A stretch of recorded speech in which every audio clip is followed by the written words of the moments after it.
Eleanor Hartley sat alone at the corner table of the elegant tea room, her gloved hands trembling slightly as they rested on the pristine white tablecloth. Around her, the cream of London society laughed and whispered over delicate porcelain cups, their silk gowns rustling like autumn leaves, their jewels catching the afternoon light that streamed through the tall windows. Eleanor did not belong here, and she knew it with every fibre of her being. Her dress, though carefully mended and pressed, was 3 seasons old.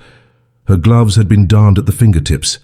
She was a governess, a woman who existed in the shadow spaces of great houses, teaching children while remaining perpetually invisible to their parents. Lady Beatrice Caldwell, a kind-hearted woman who had once employed her, had arranged this meeting with mysterious insistence, promising Eleanor that she deserved happiness and companionship. But as the minutes stretched into a quarter hour, then 20 minutes, then half an hour, Eleanor felt the familiar ache of humiliation settling into her bones. The other patrons had begun to notice her solitary vigil.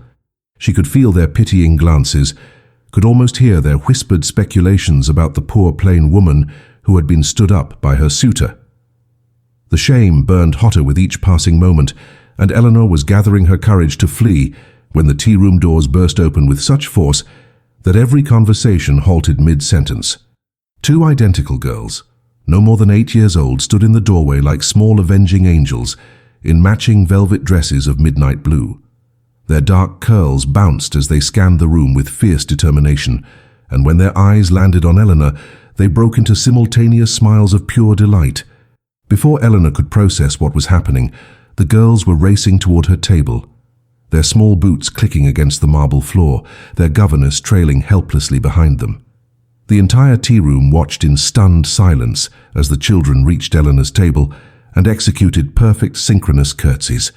Then, with the solemnity of royal heralds delivering a proclamation, they spoke in unison words that would change Eleanor's life forever.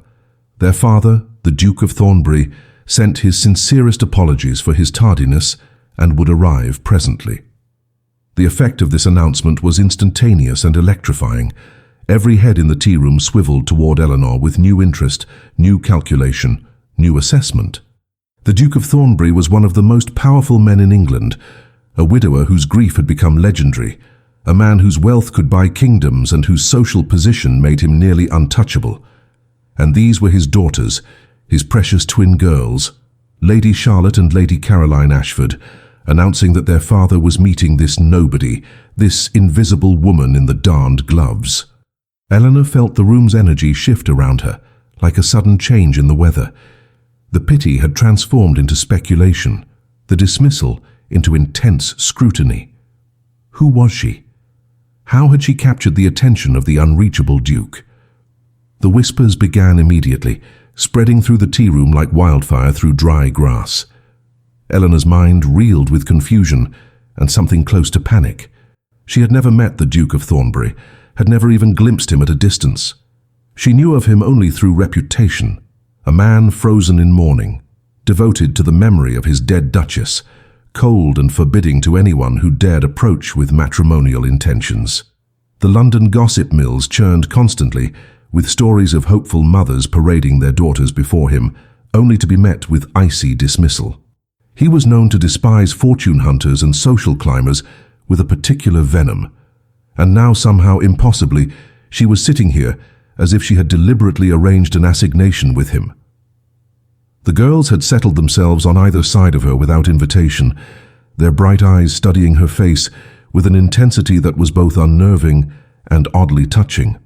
They seemed to be memorizing her features, cataloguing every detail, and their expressions held something that looked remarkably like hope.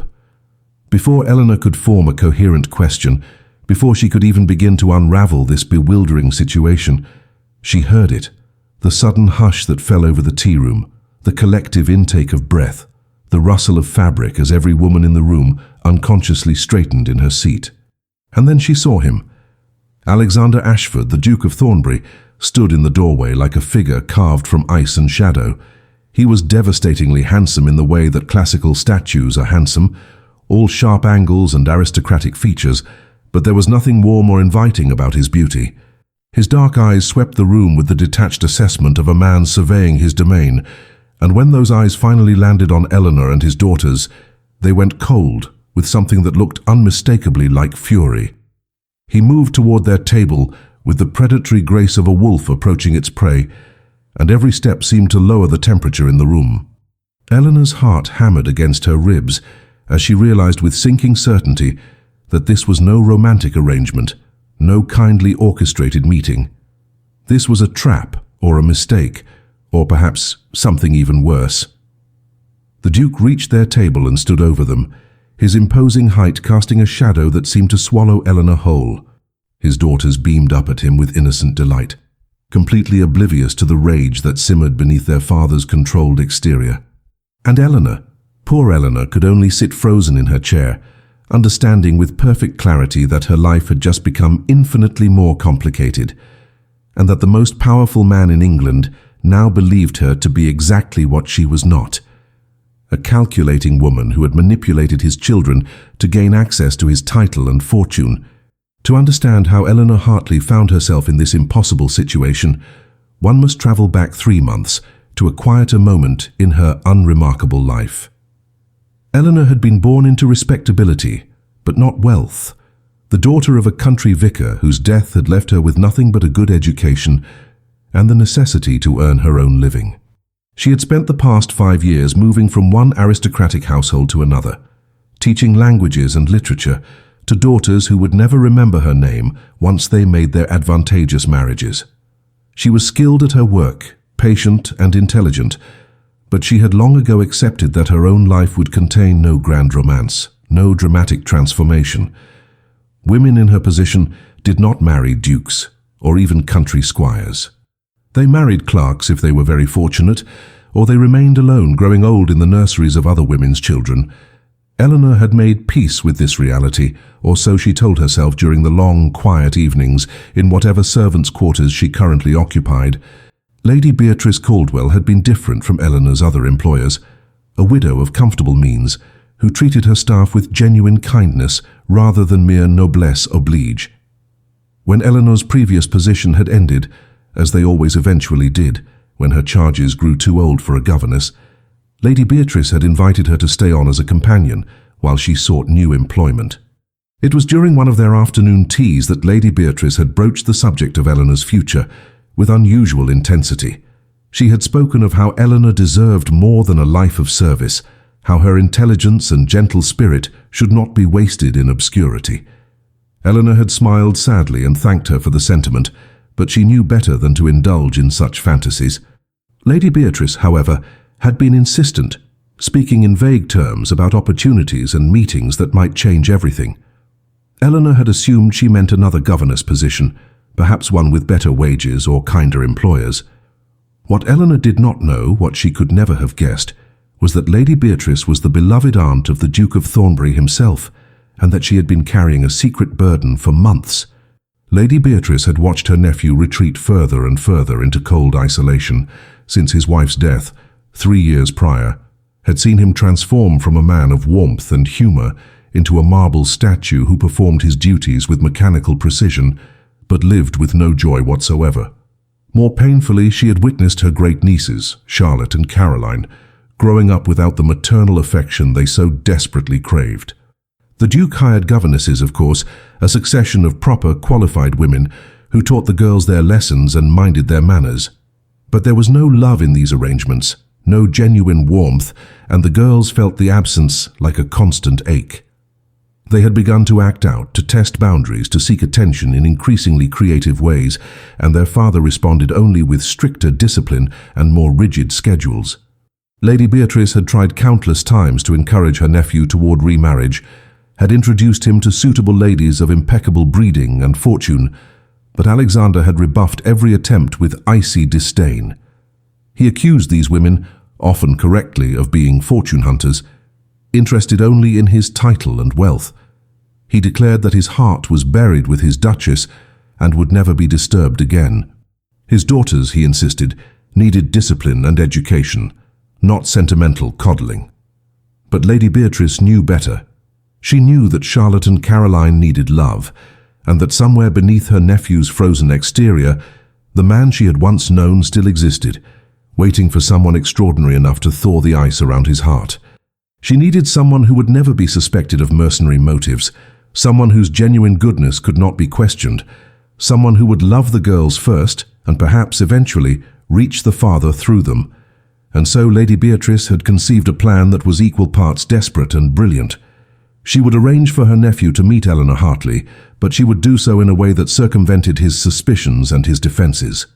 She enlisted the aid of the twins themselves, who had met Eleanor during a visit to their great-aunt's home, and had been instantly charmed by her gentle manner and the way she spoke to them as if their thoughts and feelings truly mattered. The girls, with the uncomplicated wisdom of children, had recognized immediately what the adults around them could not see, that Eleanor Hartley was exactly the mother they needed and exactly the woman their father should marry. What Lady Beatrice had not anticipated, what she had failed to calculate in her well-meaning scheme, was just how violently her nephew would react to what he would inevitably perceive as manipulation, and how thoroughly Eleanor would be caught in the crossfire of good intentions gone terribly awry. The confrontation in the tea room had been mercifully brief, but devastatingly cold. The Duke of Thornbury had sat down at the table with the rigid posture of a man enduring an unpleasant duty, had listened to his daughter's excited chatter with barely concealed impatience, and had addressed Eleanor with a courtesy so frigid it felt like an insult. He had inquired after her health and her connection to his aunt, with the mechanical precision of a man following social protocol, while making abundantly clear that he considered the entire encounter a waste of his valuable time. Eleanor, mortified beyond words, had stammered through her responses, trying desperately to explain that she had not known his identity, had not arranged this meeting, had been as surprised as he clearly was. But her protests had only seemed to deepen his contempt, as if her denials were simply more evidence of her calculating nature. When he finally rose to leave, cutting the tea short with barely 15 minutes elapsed, he had looked at her with eyes like winter frost and informed her with brutal clarity that he hoped she had enjoyed her moment of notoriety because it would be her last association with his family. But the Duke of Thornbury had underestimated the determination of his 8-year-old daughters. Charlotte and Caroline had spent years perfecting the art of getting what they wanted through a combination of persistence, charm, and strategic tears, and they wanted Eleanor Hartley with an intensity that shocked even their battle-hardened governesses.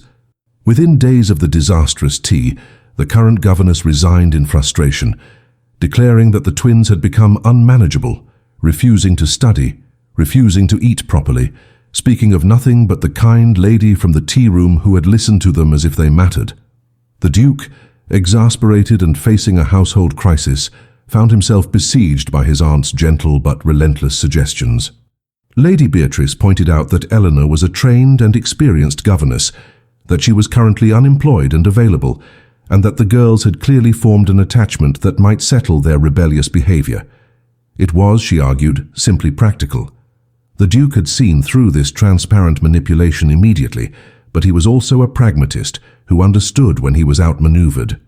If hiring Eleanor Hartley would restore peace to his household and prove to everyone involved that she was simply a servant with no designs on his title, then so be it. Eleanor had received the offer of employment with mixed feelings that bordered on dread. Part of her wanted to refuse on principle, to reject any position that came wrapped in such humiliation and misunderstanding. But the practical reality of her situation was inescapable. She needed employment, she needed wages, and positions in ducal households, even under awkward circumstances, were not easily found. She told herself that she would maintain absolute professionalism, would focus entirely on the girls' education and well-being, and would give the Duke no cause whatsoever to believe she harbored any inappropriate ambitions. She would be invisible, competent, and entirely unmemorable, and when her tenure ended, as it inevitably would, she would leave with an excellent reference and nothing more. What Eleanor failed to anticipate was how thoroughly Charlotte and Caroline would refuse to allow her to remain invisible, and how their innocent campaign to make her part of their family would slowly, inexorably, begin to change the very fabric of life at Thornbury Hall. The ducal estate was as imposing as its master, a sprawling Gothic manor set in hundreds of acres of meticulously maintained grounds. Eleanor's quarters were in the east wing, a comfortable suite that was far more luxurious than any accommodation she had previously enjoyed, but which felt isolated and lonely in the vast echoing house. The household staff treated her with polite distance, uncertain of her status given the unusual circumstances of her hiring and the Duke's obvious coldness toward her. She took her meals alone in her rooms, educated the twins in the bright nursery classroom, and saw the Duke only at a distance, usually through windows as he rode out on estate business or walked the grounds with his steward. He never acknowledged her presence, never inquired after his daughter's progress, never gave any indication that he remembered she existed. It should have been exactly what Eleanor wanted, this professional distance and mutual disregard. But instead, it felt like a constant low-grade humiliation, a reminder that she was not even important enough to merit his contempt. But the twins, bless their persistent little hearts, had very different plans. Charlotte and Caroline attached themselves to Eleanor with the ferocity of children who had finally found what they had been searching for, and they were determined that everyone, especially their father, would recognize her value. They insisted she accompany them on walks through the gardens. They begged her to read to them by the fire in the family drawing room rather than the nursery. They spoke of her constantly at the dinner table when they took their evening meal with the Duke, as was his custom 3 times per week. They asked her opinion on everything. They showed her their mother's portrait and asked if she thought Mama would have liked her. They held her hands when they grew sad and buried their faces in her skirts when nightmares woke them in the darkness.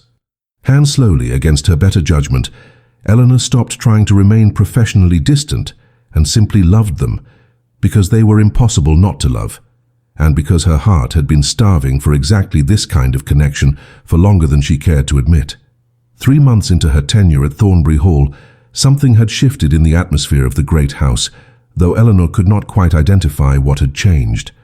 The Duke still maintained his icy distance, still avoided any direct interaction with her, still treated her presence as something to be endured rather than acknowledged. But she had begun to notice him watching from the shadows, observing from library windows as she walked the gardens with his daughters, pausing in doorways when she read to them in the evening drawing room. His face remained impassive during these observations, revealing nothing of his thoughts, but the frequency of these encounters suggested something more than casual coincidence. Eleanor told herself it meant nothing, that he was simply monitoring his children's education as any responsible father would. But there was an intensity to his gaze that made her skin prickle with awareness and something dangerously close to hope, though she ruthlessly suppressed such foolish feelings the moment they arose. The household staff had also begun to treat her differently, with a deference that seemed disproportionate to her actual position. The housekeeper consulted her about the twins' preferences and schedules with genuine respect rather than mere courtesy. The cook sent special dishes to the nursery that Eleanor suspected were meant as much for her as for her charges. Even the Duke's stern butler, Mr. Pemberton, had begun greeting her with something approaching warmth when their paths crossed in the corridors. Eleanor understood that this change had nothing to do with her personally and everything to do with Charlotte and Caroline's visible happiness, which had transformed them from sullen, difficult children into bright, laughing girls who actually looked forward to their lessons and their days. The staff, who clearly adored the twins, were grateful to whoever had accomplished this miracle, and if that person happened to be the awkward governess with the darned gloves, then so be it. But not everyone at Thornbury Hall welcomed Eleanor's growing influence over the ducal household. Lady Margaret Winters, a widowed viscountess who lived on a neighbouring estate and who had been conducting a not-so-subtle campaign to become the next Duchess of Thornbury, had taken particular notice of the new governess and the amount of attention the Duke seemed to be paying to his daughter's daily activities. Lady Margaret was everything Eleanor was not: stunningly beautiful, impeccably connected, wealthy in her own right, and utterly confident in her eventual success.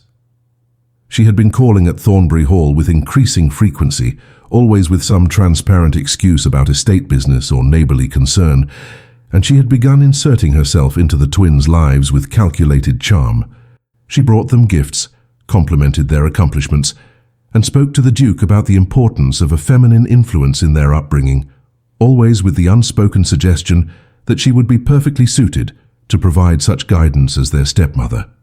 The twins, with the brutal honesty of children, disliked her intensely, and made no effort to hide their feelings. The confrontation had been inevitable, and it came on a crisp October afternoon when Lady Margaret arrived unexpectedly and found Eleanor and the twins having an impromptu picnic on the south lawn. The Viscountess had approached with a smile that never reached her cold blue eyes and had proceeded to treat Eleanor with the sort of condescending courtesy that the wealthy reserve for servants who have forgotten their place. She had questioned Eleanor's educational methods, had suggested that the twins were becoming too attached to a mere employee, and had implied with devastating subtlety that it was inappropriate for a governess to make herself quite so comfortable in the family's private spaces. Eleanor had maintained her composure with effort, responding with quiet dignity, while the twins glared mutinously at their unwelcome visitor. But what Lady Margaret had not known, what none of them had realized, was that the Duke himself had been walking the grounds and had witnessed the entire exchange from behind a nearby hedge of ancient yew trees. Alexander Ashford stood in the shadows of the hedge, his hands clenched into fists at his sides, and felt something crack open inside his chest that had been frozen solid for 3 long years. He watched Eleanor Hartley handle Lady Margaret's veiled insults with a grace and dignity that put the Viscountess's calculated cruelty to shame, watched her gently redirect his daughter's anger into more productive channels, watched her gather the picnic with steady hands, even though he could see the slight tremor in her fingers that betrayed how much the encounter had shaken her. And for the first time since his wife's death, Alexander allowed himself to truly see what had been unfolding in his household for months, allowed himself to acknowledge what his daughters had known from the beginning and what his own heart had been trying desperately to tell him. Eleanor Hartley was not a fortune hunter or a social climber or any of the things he had accused her of being. She was simply a good woman who loved his children with genuine devotion and who asked for nothing in return except the privilege of caring for them. The realization hit him with the force of a physical blow, and with it came a wave of shame so profound it nearly brought him to his knees. That evening, Alexander Ashford did something he had not done in 3 years. He dismissed his valet early, poured himself a generous measure of brandy, and sat alone in his study to confront the truth he had been avoiding. The portrait of his late wife hung above the fireplace, her serene smile captured forever in oil and canvas, and for the first time since her death, he allowed himself to speak to her memory with complete honesty. He told her about his loneliness, about the way grief had calcified around his heart like armor, about how he had used his mourning as a shield to protect himself from ever feeling vulnerable again. He confessed that he had been cruel to Eleanor Hartley, not because she had done anything wrong, but because she had threatened that carefully constructed armor simply by existing, simply by being kind to his daughters, simply by making him feel something other than the comfortable numbness he had wrapped around himself like a funeral shroud. And as he sat there in the firelight, surrounded by the ghosts of his past and the weight of his regrets, Alexander understood that his beloved wife would have been ashamed of the man he had become, the cold stranger who used her memory as an excuse to stop living. The revelation that followed was even more difficult to face. He had developed feelings for Eleanor Hartley that went far beyond gratitude or respect. Somewhere between her quiet dignity in the face of his coldness and her genuine love for his daughters, somewhere between her subtle intelligence and her complete lack of artifice, he had begun to fall in love with her. The realization terrified him because it meant opening himself to the possibility of loss again, to the devastating vulnerability of caring for someone who could be taken away. But it also filled him with something he had not felt in years: hope. Hope that perhaps life was not meant to be endured but lived, that perhaps his daughters deserved to grow up in a house filled with warmth rather than elegant sorrow, that perhaps he himself deserved a second chance at happiness, even if he had done nothing to earn it. The question now was what to do with this knowledge, and how to undo the damage his coldness and suspicion had already caused. Alexander began his campaign of redemption carefully and quietly, knowing that any dramatic gesture would likely frighten Eleanor away or confirm her worst suspicions about his character.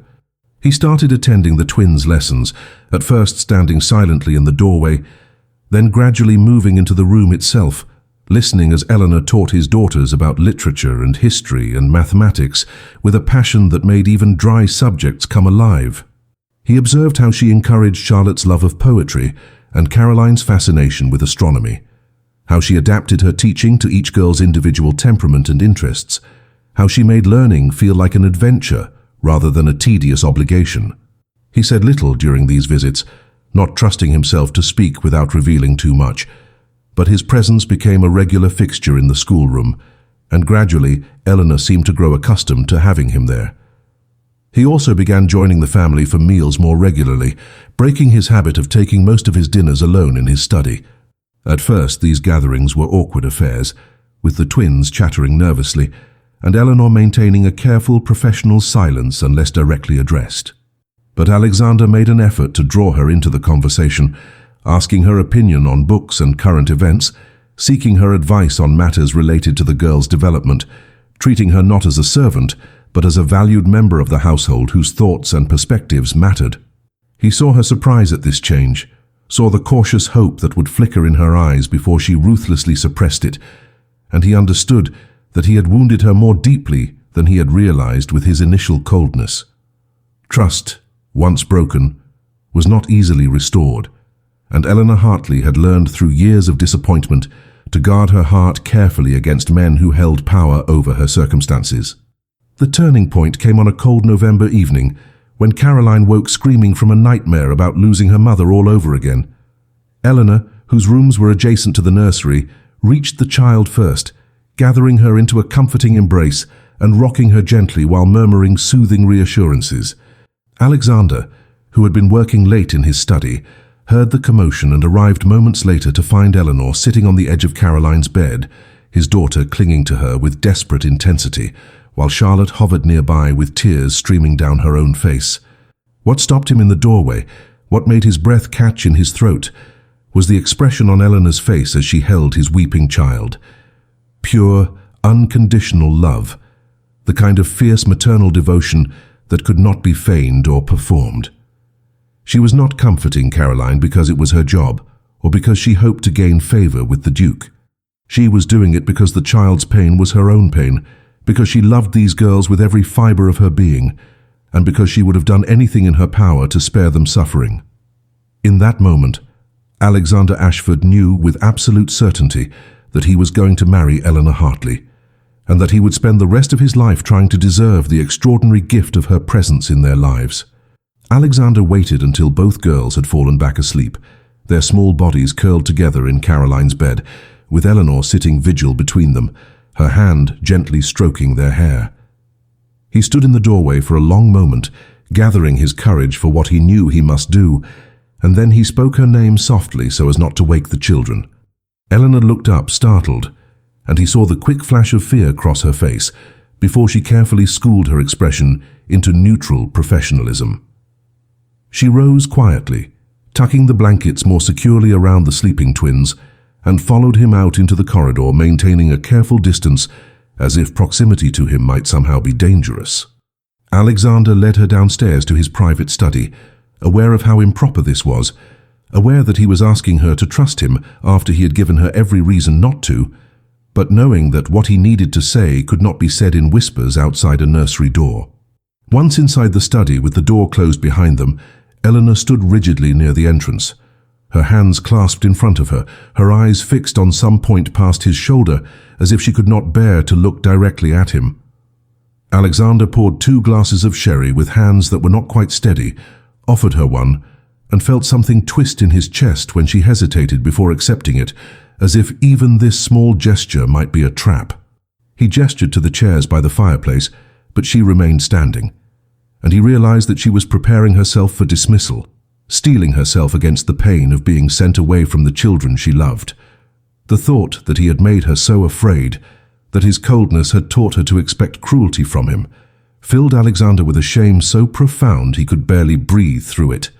He began to speak, and once he started, the words poured out of him like water breaking through a dam. He told her about his late wife, about their love story that had begun when they were barely more than children themselves, about how her death in childbirth had shattered him so completely that he had not known how to continue existing in a world that no longer contained her light. He spoke of his guilt, his irrational but overwhelming conviction that he should have been able to prevent her death, that he had somehow failed in his most fundamental duty to protect her. He confessed how he had retreated into coldness as a form of self-preservation, how he had pushed away everyone who tried to reach him because caring for people meant exposing himself to the agony of potential loss.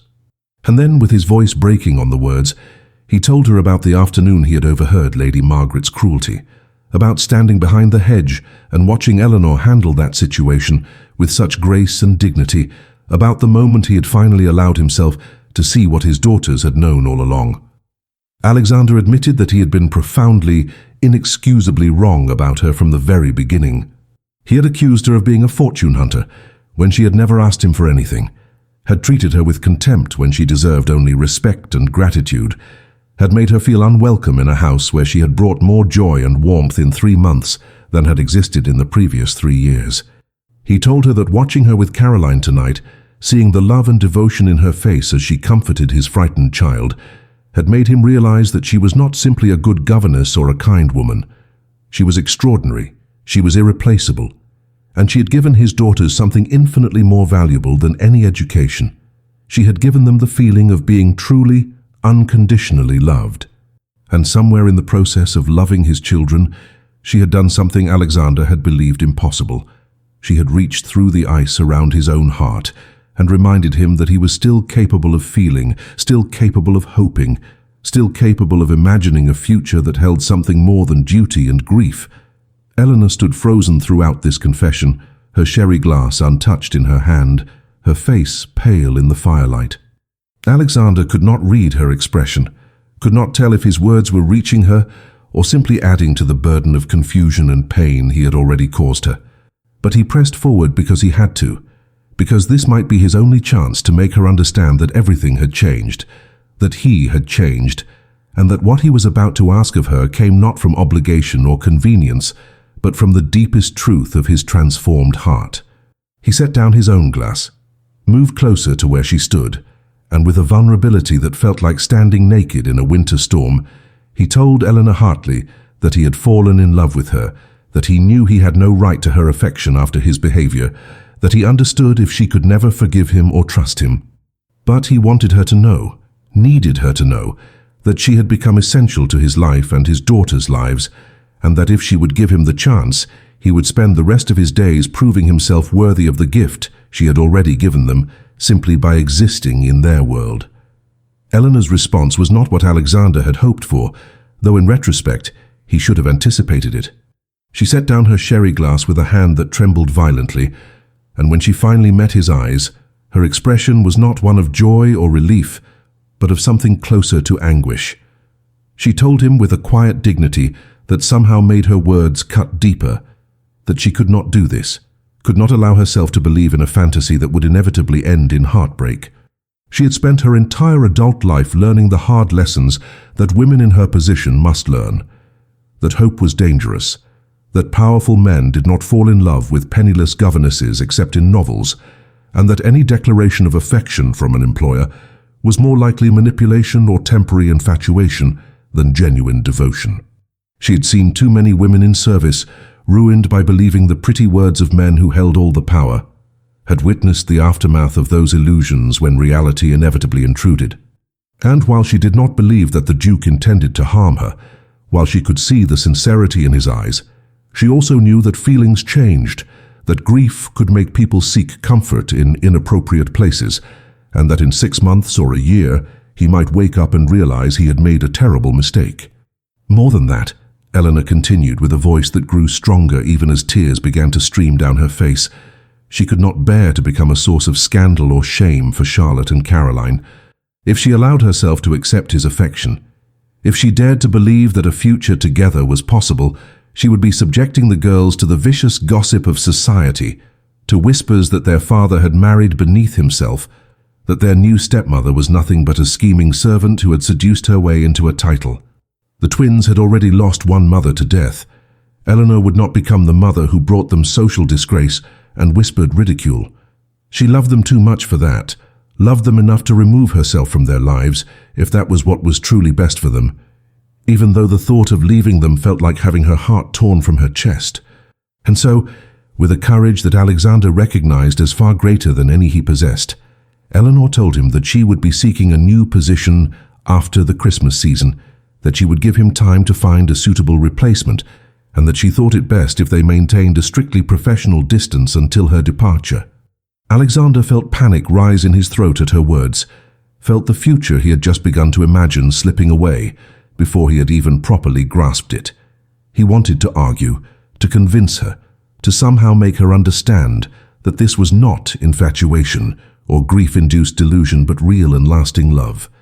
But he also recognized that he had forfeited the right to demand her trust through his earlier cruelty, that words alone would never be enough to overcome the very reasonable fears she had just articulated. If he truly loved Eleanor, if he genuinely wanted her to be part of their lives, then he needed to prove it in a way that left no room for doubt or misinterpretation.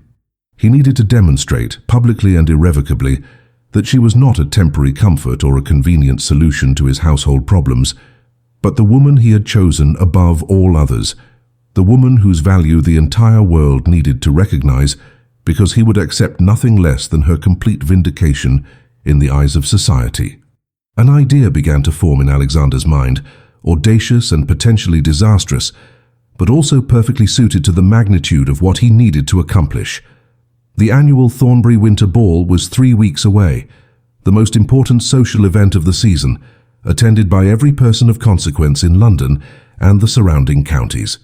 It was the event where he was expected to demonstrate his continued availability to marriage-minded mamas and their eligible daughters, where Lady Margaret Winters would no doubt make another calculated attempt to secure his proposal, where the hierarchy and rules of their world would be on full display. And it was exactly where Alexander needed to make his stand, where he needed to show Eleanor and everyone else that he was not ashamed of his feelings, that he was not trying to hide their relationship or keep her as some secret indulgence. He would use that ball to declare his intentions in the most public, most unmistakable way possible, and in doing so, he would either win Eleanor's trust or lose her forever. He told her his plan, watching her face cycle through disbelief, fear, and something that might have been hope, before she ruthlessly suppressed it. She protested immediately, insisting that such a gesture would only make everything worse, that it would expose her to ridicule and him to social censure, that he was not thinking clearly about the consequences. But Alexander could see the war being waged behind her eyes, could see the part of her that desperately wanted to believe fighting against the part that had learned through bitter experience not to trust in fairy tales. He did not press her for an answer that night, did not demand that she accept his plan or his love.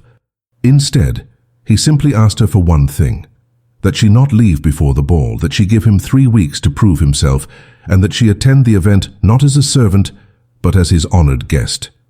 If, after that night, she still wanted to seek another position, he would provide her with the most glowing reference any governess had ever received, and enough money to live comfortably while she searched. But if she could find it in her heart to trust him, even just a little, he would show her and the entire world exactly what Eleanor Hartley meant to the Duke of Thornbury and his daughters. Eleanor had agreed to his terms with visible reluctance, though whether it was because she truly believed he might succeed, or simply because she could not refuse a direct request from her employer, Alexander could not tell. But he had his 3 weeks, and he intended to use every single day to orchestrate the most dramatic declaration of love London society had witnessed in a generation. What he did not fully anticipate, what neither of them could have predicted, was just how violently certain members of that society would react to rumors of what the Duke was planning, and how the battle for Eleanor's vindication would require every ounce of courage they both possessed. The 3 weeks leading up to the Thornbury Winter Ball passed in a whirlwind of preparation and mounting tension.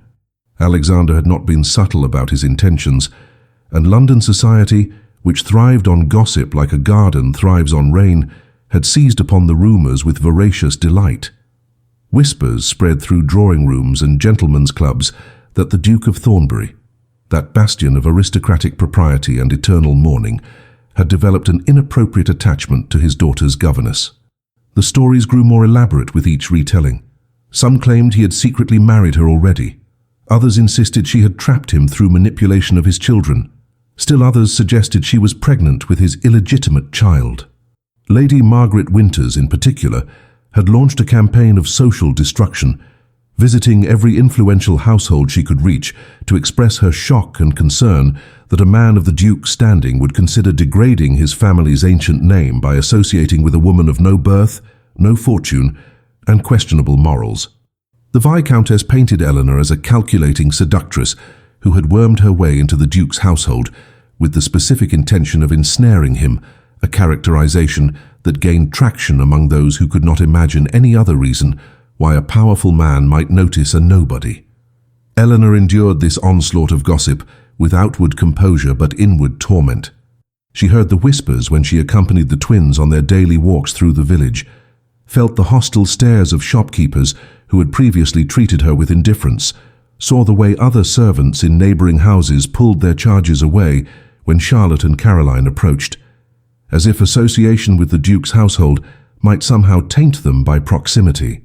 The worst moments came when she overheard conversations not meant for her ears, cruel dissections of her character and appearance, speculation about what sexual favors she must have performed to capture a Duke's attention, predictions that he would tire of her within months and cast her aside like the meaningless diversion she obviously was.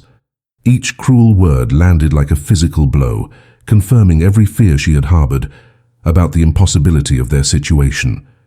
She began to seriously question whether Alexander's grand gesture would accomplish anything other than her complete social annihilation and permanent damage to his daughter's reputations. But Alexander refused to be deterred by the gossip or the social pressure bearing down on them from all sides. If anything, the viciousness of society's response only strengthened his resolve, confirming his belief that Eleanor deserved a public vindication precisely because the world had treated her so cruelly. He spent his days making meticulous preparations for the ball, personally overseeing every detail from the menu, to the musical selections, to the guest list, which he deliberately expanded to include every person of importance in their social sphere. He wanted witnesses, wanted an audience large enough that his declaration could never be dismissed or forgotten, wanted to ensure that after that night, no one would ever again dare to question Eleanor's worth or her place in his life. He also commissioned a gown for her, working secretly with London's most fashionable modiste to create something that would transform her from invisible governess into a woman who commanded attention and respect. The dress, when it arrived at Thornbury Hall in an enormous box tied with silk ribbons, was a masterpiece of midnight blue silk that matched his daughter's favorite color, embroidered with silver thread that caught the light like stars, cut in the latest fashion to emphasize Eleanor's natural grace, rather than trying to remake her into something she was not. Charlotte and Caroline, who had been let in on their father's plan and had embraced it with the fervent enthusiasm of children who believed they were orchestrating their own fairy tale, appointed themselves Eleanor's champions and protectors during those difficult weeks. They refused to acknowledge the social snubs directed at their beloved governess, responding to any criticism with fierce declarations of her virtues and dire threats about what their father would do to anyone who spoke poorly of Miss Hartley. They helped her practice dancing in the nursery, taught her the subtle signals and etiquette of high society events that governesses were never expected to know, and generally made it their mission to ensure she felt prepared and supported for the ordeal ahead. Their unwavering faith in the rightness of their father's plan, their absolute certainty that the world would recognize Eleanor's value once given the chance, provided a lifeline of hope during Eleanor's darkest moments of doubt. If these two precious girls believed in her so completely, if they saw her as worthy of their father's love and their family's name, then perhaps the rest of the world's opinion mattered less than she had thought. The night before the ball, Eleanor stood in her room staring at the magnificent gown hanging in her wardrobe, and she allowed herself for the first time in weeks to imagine that Alexander's plan might actually succeed. She imagined walking into that ballroom on his arm, imagined the shock on Lady Margaret's face, imagined the moment when the Duke would make his declaration and the entire assembled aristocracy would be forced to acknowledge her as his chosen partner. The fantasy was intoxicating and terrifying in equal measure, because if it failed, if the society rejected both his choice and his declaration, she would be ruined beyond any hope of recovery, unemployable as a governess and unmarriageable as a wife. But there was also a small fierce spark of something that felt like defiance burning in her chest, a determination that had been growing stronger with each cruel whisper and hostile stare. She had spent her entire life being invisible, being dismissed, being told through 1,000 subtle and not-so-subtle messages that she did not matter. Tomorrow night, for better or worse, the Duke of Thornbury was going to make it impossible for anyone to ignore her ever again, and Eleanor Hartley found that she was ready to face whatever came next, with her head held high and her heart finally, terrifyingly, open to the possibility of love. The night of the Thornbury Winter Ball arrived with unseasonable warmth, as if even the weather recognized the significance of what was about to unfold. Eleanor spent the afternoon in a state of controlled panic, being attended to by a team of maids that Alexander had insisted upon, women who dressed her hair in an elaborate style that somehow made her look both elegant and approachable, who helped her into the magnificent blue gown that fit her as perfectly as if it had been molded to her body, who applied subtle cosmetics that enhanced her natural features without making her look like someone she was not. When she finally saw herself in the full-length mirror, Eleanor barely recognized the woman staring back at her. She looked like she belonged in a ballroom, looked like someone who might legitimately capture a duke's attention, and the transformation was both empowering and deeply unsettling.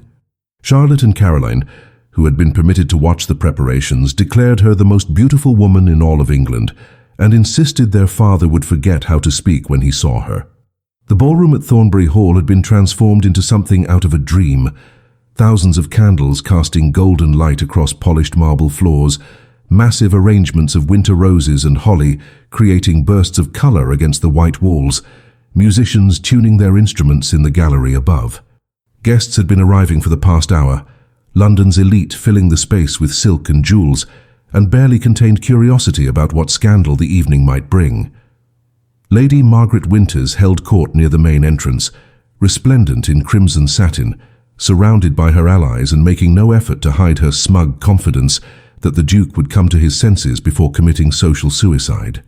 The whispers and speculation built like a gathering storm as everyone waited for their host to make his entrance, waited to see if the rumors were true, waited to witness either a shocking declaration or a sensible retreat from madness.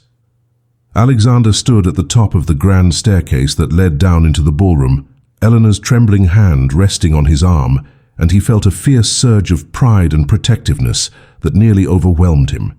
She looked absolutely magnificent, carrying herself with a dignity that no amount of fine clothing could create, that came from somewhere deep within her character. He could feel her fear in the slight tremor of her fingers, could sense her urge to flee, and he covered her hand with his own in a gesture of solidarity and promise. He had planned every moment of what was about to happen with military precision, had rehearsed his words 100 times, but now that the moment had arrived, he felt his own nervousness threatening to surface. This was not simply a declaration of love. It was a public repudiation of everything his society valued, a statement that birth and fortune mattered less than character and genuine affection, and there would be consequences regardless of how the evening ended. But when he looked at Eleanor, at this extraordinary woman who had brought light back into his life and his daughters' lives, Alexander knew with absolute certainty that she was worth every risk, every scandal, every potential cost. The orchestra fell silent as Alexander and Eleanor appeared at the top of the staircase, and a collective gasp rippled through the assembled crowd.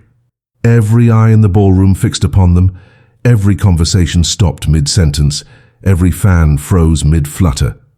The silence was absolute and electric, charged with shock and fascination, and barely suppressed scandal. Alexander could see Lady Margaret's face go pale with fury, could see his Aunt Beatrice dabbing at her eyes with a handkerchief, could see the twins peeking through the balcony railing above with expressions of fierce determination.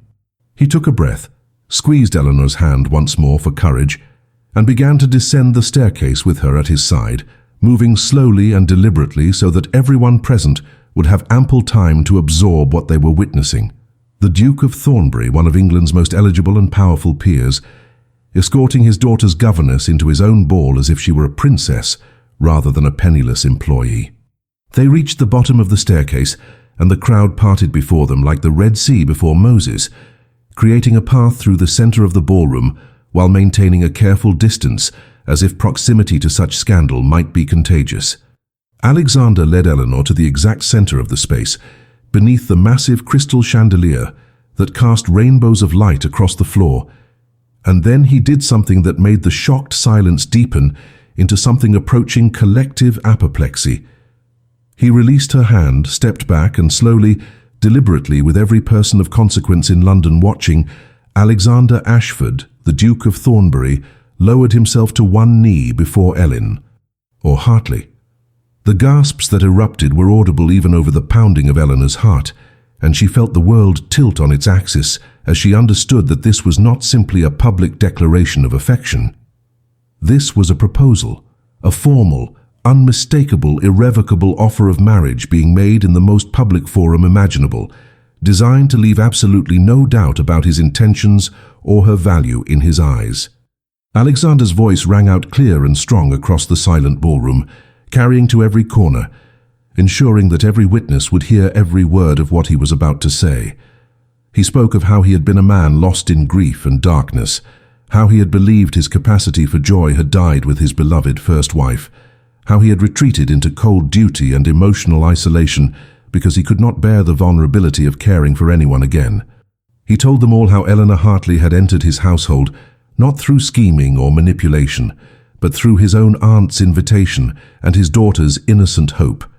How he had treated her with unforgivable coldness and suspicion. How he had been blind to her extraordinary character because he had been determined to see only what he expected to see. And then, with his voice breaking slightly with emotion, he described the moment he had finally allowed himself to truly see her. Watching her comfort his weeping daughter with a love so pure and unconditional that it had shattered every defense he had built around his heart. He told the assembled aristocracy that Eleanor had given his children something more valuable than any fortune or title could provide, that she had taught them what it meant to be truly loved, and that in the process she had shown him that his heart was not dead, but merely waiting for someone extraordinary enough to revive it. He spoke directly to Eleanor then, his eyes never leaving her face, telling her that she was the bravest, kindest, most genuinely noble person he had ever known, that her lack of fortune or aristocratic birth made her no less worthy of respect and honor, and that he would consider it the greatest privilege of his life if she would consent to become his wife and the mother to his daughters in every way that mattered. He told her that he understood if she could not forgive his earlier cruelty, understood if she could not trust that his feelings were genuine, but that he needed her to know before all these witnesses that she had transformed their lives simply by being herself, and that no amount of social pressure or scandalous gossip would ever make him regret loving her. And then, with hands that trembled slightly, Alexander drew a ring from his pocket, a magnificent sapphire surrounded by diamonds that had belonged to his grandmother, a jewel worthy of a duchess, and he held it up for Eleanor and everyone else to see, making it clear that this was not some secret arrangement or degrading proposition, but a formal, honorable offer of marriage from a duke to the woman he had chosen above all others. The silence that followed his declaration was profound and heavy with shock. Eleanor stood frozen, tears streaming down her face, her hands pressed to her mouth as if to hold back a sob, or perhaps a laugh, or maybe both at once. She looked at this powerful man kneeling before her, this duke who was risking his reputation and his social standing to publicly declare her worth, and she felt something break open inside her chest, some final wall of self-protection crumbling under the weight of his sincerity. She had spent her entire life believing that women like her did not get fairy tale endings, that love was a luxury reserved for those with fortune and position, that her value as a person would never be recognized by a world that judged worth by birth certificates and bank accounts. But here was Alexander Ashford, demolishing those beliefs with every word, showing her through his actions that genuine love did exist, that character mattered more than circumstances, and that she was worthy of being chosen, cherished, and celebrated regardless of what society's arbitrary rules might say. Eleanor's acceptance, when it finally came, was not spoken, but shown. She reached down with shaking hands, took the ring from Alexander's fingers, and slipped it onto her own hand while nodding through her tears, unable to form words but needing none because her answer was written clearly in every line of her face. Alexander rose, pulled her into his arms in an embrace that was tender and triumphant, and entirely improper for such a public setting, and kissed her forehead with a reverence that made it clear this was not about passion or possession, but about honor and genuine devotion. The crowd erupted then, not with universal approval, but with a cacophony of reactions ranging from scandalized gasps to reluctant applause to a few genuine cheers, most notably from Lady Beatrice and from the balcony above, where Charlotte and Caroline were jumping up and down with undisguised glee.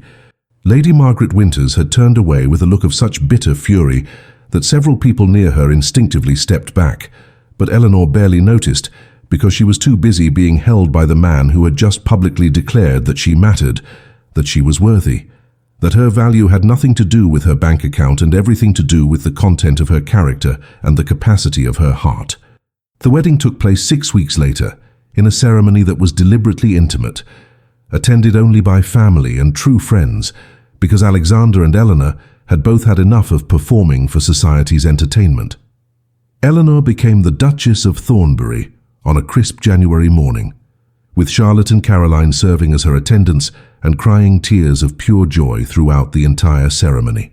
She stepped into her new role not by erasing who she had been, but by carrying forward the same qualities that had made Alexander fall in love with her in the first place: her genuine kindness, her quiet strength, her ability to see and value the humanity in everyone regardless of their position. London society eventually came to accept the match, partly because the Duke's happiness was too obvious to deny, and partly because Eleanor proved herself to be a duchess of remarkable grace and competence, but their approval ultimately mattered very little to either Alexander or Eleanor. What mattered was the life they built together, the family they created with 2 delighted little girls who finally had the mother they had always deserved, and the profound truth they had learned through their unlikely love story. That genuine worth has nothing to do with circumstances of birth and everything to do with the courage to be authentically, vulnerably, beautifully human in a world that often values appearances over substance. And so, dear listener, as we close this chapter of Eleanor and Alexander's story, I leave you with this thought to carry into your own life. You are not defined by the limitations others place upon you, by the boxes society tries to force you into, by the voices that tell you that you are not enough or too much or wrong somehow in your very essence. Your value, like Eleanor's, comes from within, from the kindness you show, the love you give, the integrity you maintain even when no one is watching, the courage you summon to keep hoping even when hope seems foolish. And somewhere out there, whether in romance or friendship or family or purpose, there is someone or something that will recognize your worth, not despite who you are, but precisely because of it.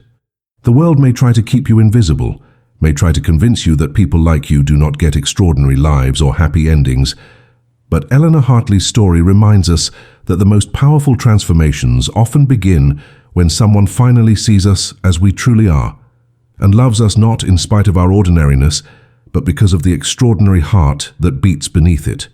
Hold on to that truth, cherish your own value, and never let anyone convince you that you are less than worthy of love, respect, and a life filled with joy. Your fairy tale may not look like anyone else's, but that does not make it any less real or any less worth fighting for.